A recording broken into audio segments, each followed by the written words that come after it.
WV Uncommon Place. This podcast is a variety podcast that houses numerous series to cover mental health, empowerment, podcast framework, and various intimate theories to get to know the hosts. Along with occasional movies reviews and dives in pop culture with our event podcast episodes. The Uncommon Place digs into bringing guests on that stories don't fit the mold and are very different. WV stands for the great state of West Virginia, and every quarter we cover something in West Virginia. Stacy and myself, JR, are your hosts, so please come along for this venture to our Uncommon Place.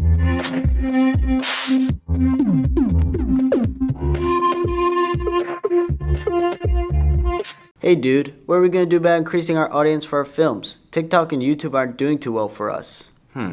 Well, now that I think about it, my friend told me about the West Virginia Mountaineer Short Film Festival on April 19th through the 21st over at WVU in Morgantown. It's happening at the Kennedy Creative Arts Center on that Friday and Saturday, and at the WVU Mountain Lair on Sunday. Dang, sounds pricey to be featured at such a large event. No worries, bro. They accept all forms of films, and the submission fee is really reasonable. In fact, anyone listening to this podcast can get a 50% discount off the submission fee, which brings the entry fee down to just $5. Not only that, but with this waiver code, you all can submit up until Friday, March 22nd, 2 weeks past the regular entry deadline. Just go to their Film Freeway page and use the waiver code WVM24. Yo bro, I just searched up this fest and it's legit. They get anywhere from 250 to 300 submissions from over 25 countries. They'll be showing all kinds of films. Plus, they're going to have a free filmmaking workshop on Friday and a bunch of live multimedia performances on Saturday. I also hear they're going to be doing a live panel discussion with some video artists and animators about artificial intelligence, which, you know, pretty controversial, but also really important to learn on. So anyway, dude, you should really go submit your film. That's sick. What's the link? I want to learn more. Dude, just go to www.wvmsff.com. There you can find more information about how to submit. Well, bro, it says right here that we can win a prize for the best film, and even if we don't win, we'll still have a fun weekend watching films with free popcorn and milk duds. No way, free snacks? I also heard West Virginia has the best pepperoni rolls, so we gotta go.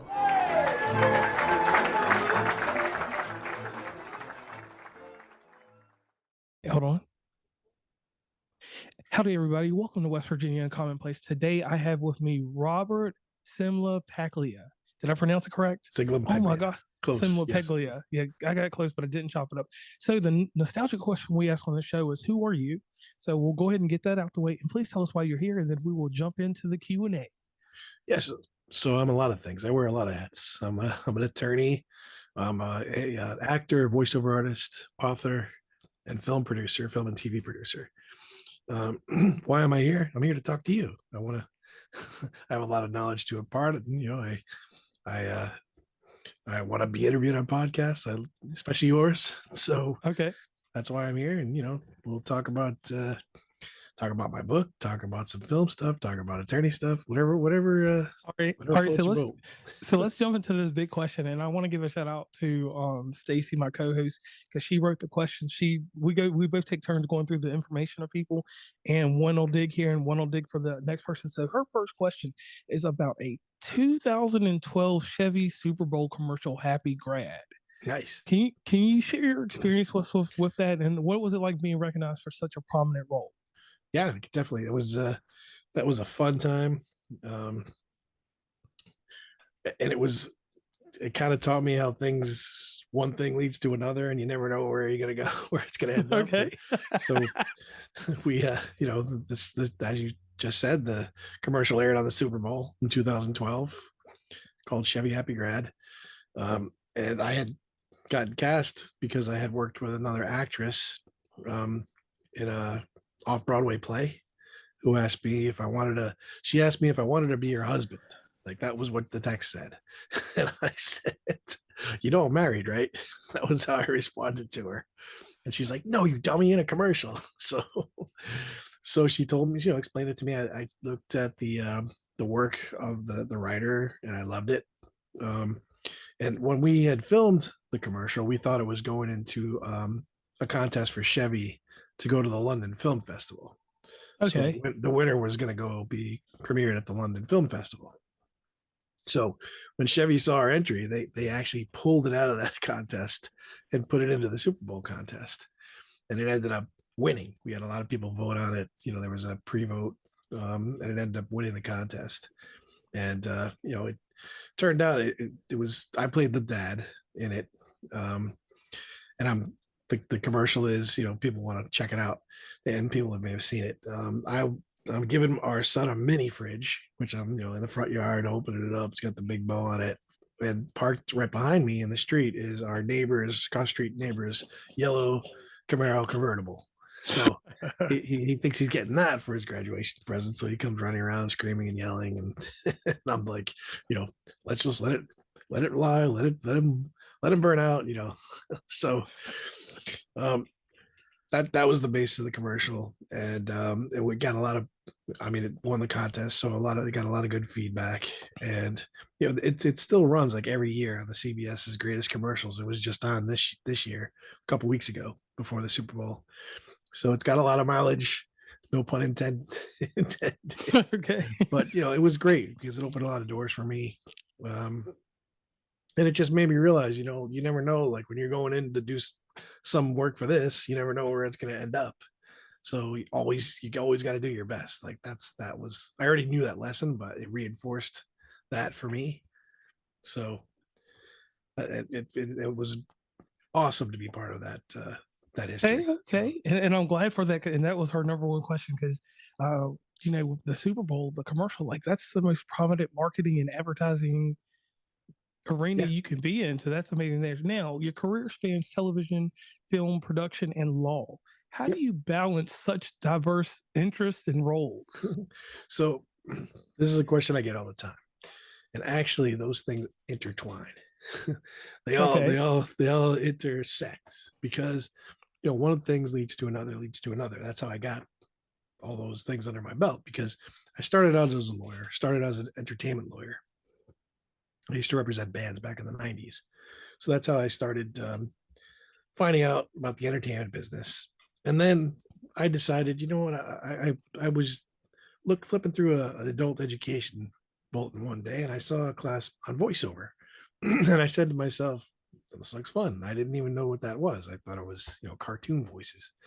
And I took the class and I loved it. And I said, this is something that I think I can do. So I started pursuing the voiceover work. And I actually, my first job that I booked in voiceover was a PBS documentary Whoa. on the American Experience TV series. Yeah. So Campbell Scott narrated the episode, and I did a couple of the foreign overdub voices, from foreign language to English. Yeah. So that was my first gig in voiceover. And what happened was people in the industry, my fellow voiceover artists, found out I was a lawyer. So they would ask me legal questions all the time, like, should I set up an LLC for my business? Should I pay these taxes? What should I do? So what I did was I started writing all those questions down, and that led to the book. Okay. So each chapter of the book is an answer to those common questions that I get. And that book was a bestseller on Amazon in the entertainment law category. It's still in the top 10. It's, after 10 years, it's still up there. So it's widely read in the industry. And then from there, people told me, hey, why don't you get a headshot done? Because you look like you'd be good in commercials and on camera stuff. So I got some headshots done. I got hired like right away. Within a couple of weeks, I got hired for music and lyrics with Hugh Grant, Drew Barrymore. That was my first acting gig.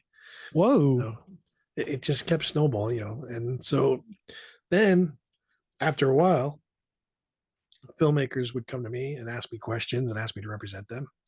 And so I would do the business side and the legal side. And then they would be like, you know what? Why don't you be producer? Why don't you just hop on as producer? So that's how I learned the production side of things. And then I started my own company about 7 years ago. Started my own production company. And now I do the whole thing. I could do from the business side and the creative side. So one thing leads to the other, and they're all really, the law is kind of the thing that is the thread that runs through all of them. Right. So it's to me, it's all legal stuff. Like all of it. I'm using my lawyer hat with everything that I do. And even when I'm acting, when I go into court, I'm using those skills. So all those skills, they're interchangeable. Same thing when I'm doing a Yeah. voiceover.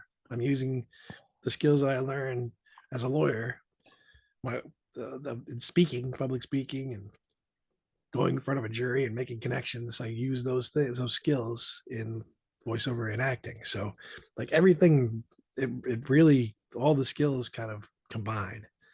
And so that's how I manage things. I just prioritize on what is the most important on the day in front of me, right? And that's what I make my schedule based on priority, and of course it always gets messed up, but that's It how I do flows it. from there. So, Okay. Now let's go to the attorney, because I got one thing for attorney. Now we know attorney client privileges, you can't say too much. But here's one question. What challenges have you faced in representing clients in the entertainment industry, particularly concerning artificial intelligence and voiceover work? And the reason I want to ask you this is because there's been a big deal about artificial intelligence, because it's not taking away from writers or taking away from actors in general, but it's spicing things up a little bit, made it a little harder. it's starting to actually, it is starting to eat into it a little bit. And I have represented, I can give you firsthand experience to answer this question. So I represented Beverly Standing, who's a voice actress. And I brought a federal case on her behalf against TikTok, because TikTok she was the original text to speech voice on TikTok. And TikTok was they used her voice without her permission. So, because she had done a job for another entity, and TikTok ended up with the files, and then that's how they made her the text to speech voice. So we ended up suing them, and we settled out of court, and they took her off, and she was compensated for that. But that was kind of the first experience that many voice artists had with AI, that case, and it kind of woke people up. And so now AI has moved a lot further. That was a few years back. And, AI has moved a lot further, where it's now it's incorporated a lot into the entertainment field, and it's things that everyone's seen, like Star Wars. Darth Vader was AI. Val Kilmer was AI in the most recent Top Gun. Billy Joel. Oh wow! Whoa, are you serious? Yeah, they used Val Kilmer. Yeah, because of his constructed his voice, right? So that was all AI. Whoa! Billy Joel, in his most recent video, they made him look like he was young playing the piano. That was AI. So they used an actor and then they put Billy Joel's face over the actor.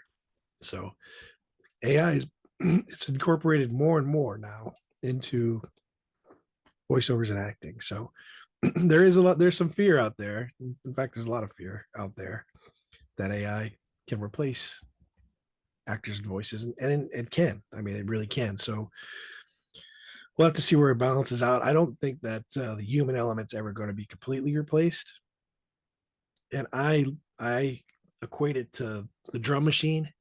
Remember when the electronic drum machine came out? It was the big craze, 20 years ago. Well, they still have live drummers that play, they still have live drummers in the studio and on stage, because people want to see somebody drumming. They don't want to see a damn machine doing the drums. So I think it's going to be similar to that. People are going to still want to see human and not AI. And it really is going to just come down to how good the AI is. If you can't tell, then, we'll see what happens. If you're not able to tell the difference, then if you can fool people with AI, then it may become more of an issue. So we'll see where it ends up. I hope it doesn't get to that point. So myself too, because I think that in the writing element, because I've noticed a lot of it, even in like the stuff that goes on with me behind the scenes, when someone sends me someone's information, like here's a crazy example. So you put a bio out, someone automatically takes your bio, puts it inside ChatGPT or something, and the next thing you know, it spits out questions to ask, this, and that, and everything. Yep. And it's like you can tell sometimes the difference in how organic when you know, how things are and how people ask questions. So I tell people, it's like you got to be leery. Like it's a little good to have some, but don't let it be 100% of what you're doing. Right. Now we're going to get into the production side. Sweeney Todd on Broadway. Yes. Tell us about your involvement and what drew you to this project and what was your role behind the scenes on this? Yeah. So on that, I'm on the investment side, the business side. So, Okay. And what drew me to the project was Josh Groban. So when I Okay. found out Josh Groban signed a contract, then I said I gotta be involved with this project because I'm a huge Josh Groban fan. And I love Anna Lee too. Like Anna Lee. So she was a surprise, but Josh was the one that drew me to it. But Anna Lee, all these, she was. I went to see it. She was amazing in it. So, basically, I didn't really have too much of a role. I had zero actually role on the creative side of things. It was more on the business side. Okay, keeping it funded, keeping it going. Yes, but sir. It's but I got to when you're involved with the production side, you get to go see the project, and you get to go talk to the people involved, and you'll find out things that are going on, and you get to stay up to date with things. So that's the advantage of being part of the production side. So look real quick. Do me a favor. We have this little nostalgic thing called the shameless plug. Can you plug where people can meet and greet you across the internet? And Yeah. definitely tie them into your IDMB also for the simple IMDb. fact. Yeah, because I do want to talk about you in just a minute about some projects you've been a part of. Sure. Yeah. So easiest way to get in touch with me is on my legal website, which is robscigesq.com, robsigesq.com. I'm on every platform there is. You can find me.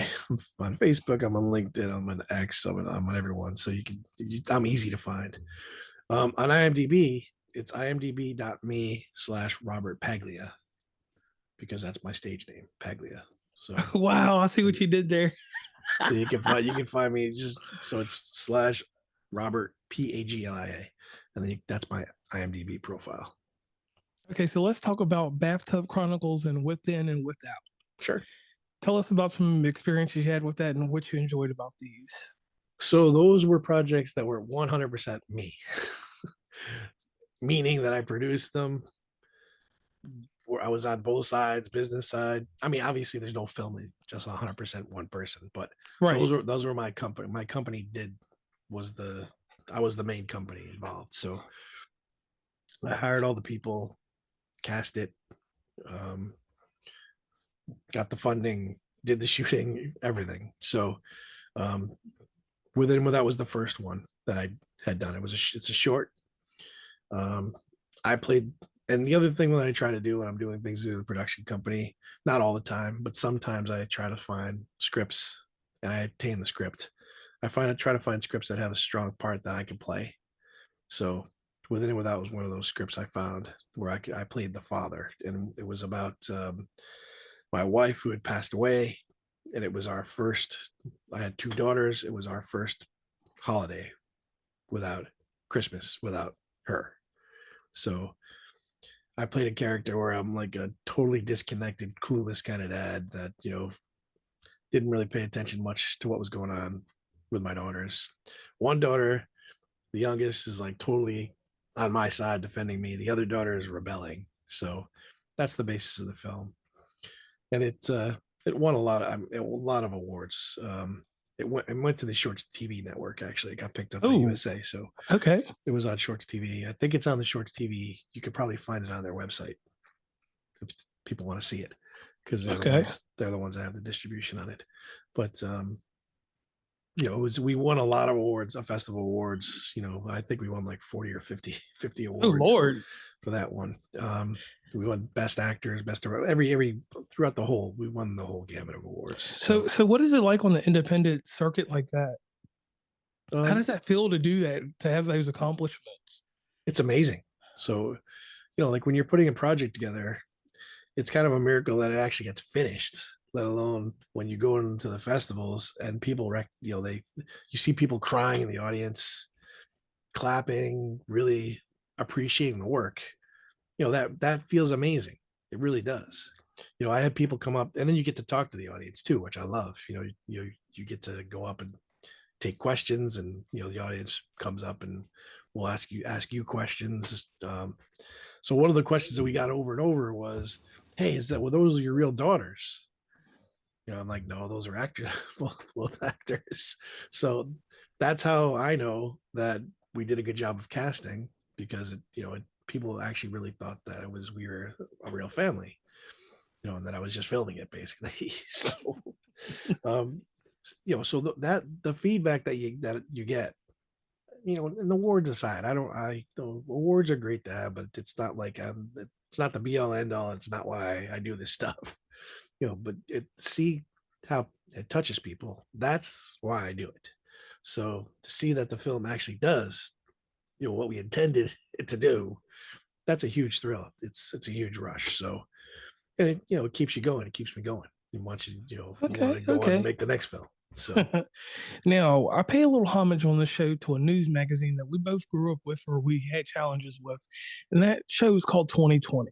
You had John Stossel, comedic relief. Sometimes he talked about some things serious, but in all honesty, I don't really remember John Stossel talking about anything serious. A lot of jokester. Then you had Diane Sawyer, and Diane Sawyer was probably the best person to be interviewed by. And then you had a lady that just passed away that was real regal, Barbara Walters. And Barbara Walters asked some questions that were personable, kind of would get you in this mood. If she did something at like 10:58, if it was really, really good, the news station would let her go on to 11:05. If it was a mid-grade show, they cut her off at 11 o'clock. So, Robert, right now, are you ready to take your 2020 questions? Are you ready to get in the hot seat? I'm ready. Yeah, let's go. All right. Now, we've covered a few aspects about you, but we didn't cover this one major area real heavy. You have a background in political science and law influence. Yes. Now, in law, and I don't mean influence, your career trajectory in the entertainment industry, you explained to us very well how all this tied in together. Mm-hmm. Now, let me ask you this, and this is a hard question. What would life be without that law degree? That's a very good question, because when I started to go to school, I wanted to be in computer science. So I started as a computer, I wanted to do programming and computer science. And then I just didn't like the math part of it. So I decided to take a constitutional law class in college. And when I took that class, and a business law. So I took two separate courses, constitutional law, business law.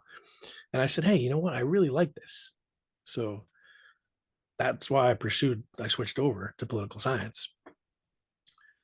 And I learned a lot about politics too, a lot about how the Constitution and how political parties are set up, and our whole system, how it works, the three branches of government. So I learned a lot. So if I didn't have my law degree, and if I was a computer science, this life would be completely different today.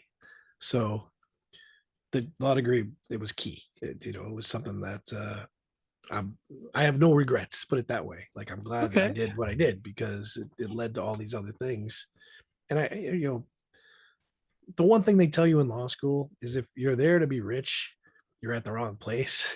Like, it may not be rich as a lawyer, but if you want to carry some power, like, then you want to become a lawyer. Like, lawyers are powerful, but they're not necessarily rich. So, but law, it's part of our whole society. Yes. Anything that you like, especially entertainment.